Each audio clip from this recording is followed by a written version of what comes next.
Hello again. Over this last Christmas break, I actually had the opportunity to overlook my list of historical figures when I realized I haven't actually had a lady in the spotlight yet, which actually the first lady is a no-brainer to me. So without further ado, I bring you Lady Death herself. That is Lyudmila Pavlichenko. Hey, thanks for tuning in, and please drop me a like and or subscribe. That way I can continue to bring you more videos.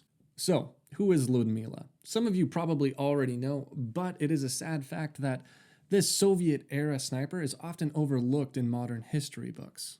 As a matter of fact, she is the most successful female sniper in recorded history. So the question that comes to my mind is, why doesn't Lyudmila come up in modern feminist conversations? She is probably the most badass female warrior we have in the modern historical era. But I digress. The first part of her story begins during World War II, when that silly Soviet army thought that she would make a great nurse. Now, the thing is, they may have been correct, but Lyudmila put her foot down and she got assigned to the 25th Rifle Division of the Red Army. Fun fact, she was one of about 2,000 female snipers in the Soviet army, of which roughly 500 would survive the war. As the story goes, Lyudmila was not actually issued a rifle for combat. She was actually given a fragmentation grenade, as there were weapons and ammo shortages on the front lines. Now, this is also where she would first get to prove herself, as a wounded comrade would give up his weapon to her, resulting in her first 2 kills in combat. Judge me if you want, but this actually reminds me of the opening scene from the movie Enemy at the Gates, where the soldiers were paired off, one with the rifle and one with extra ammunition. Now, I doubt that they got that based off of her story, because that was a fairly common thing going on at the front, but that'd be kind of cool.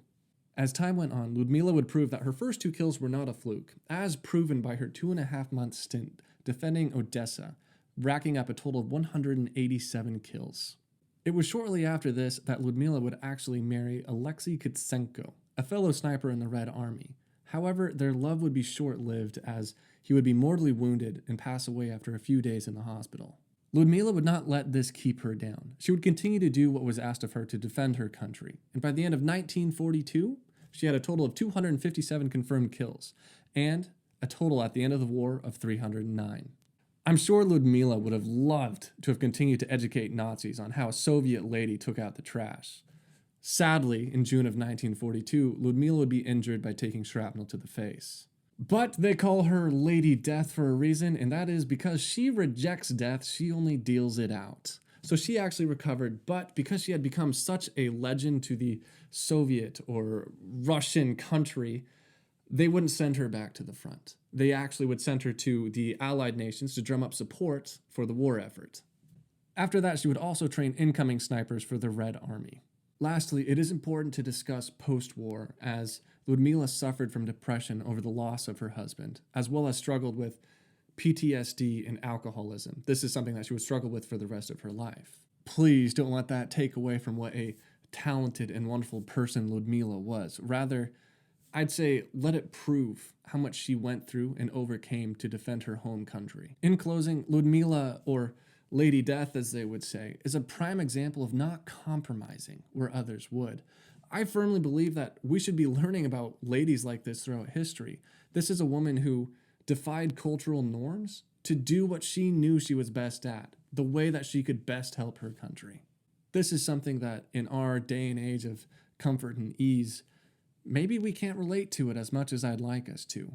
But the fact remains, this is someone that we should know about. We should know her story, because she was one hell of a woman.